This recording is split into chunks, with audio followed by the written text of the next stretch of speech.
comprehensive aesthetics course.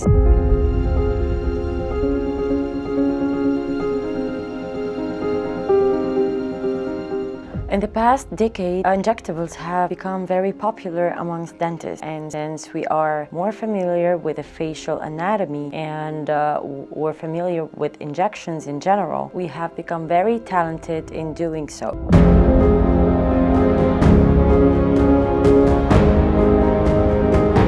So in order to properly understand it, we have to understand the facial anatomy, the mechanism of aging, and the different procedures that can help us fix most of the problems that we face as dentists when it comes to the facial enhancement or facial correction. In this course, we're going to talk thoroughly about how to diagnose a face, starting from the facial anatomy and the facial aging mechanisms, as well as how to do different procedures ranging from buccal fat removal to suture suspension for facelifting and facial correction and enhancement. Also, we're gonna get very familiar when it comes to injectables, either Botox, derma fillers, and plasma products, and there is an added value when it comes to the recent advances in purified growth factor serums, which is the first time to introduce in Egypt. This is Dr. Moiti Halmi, and this is SPC Online Academy.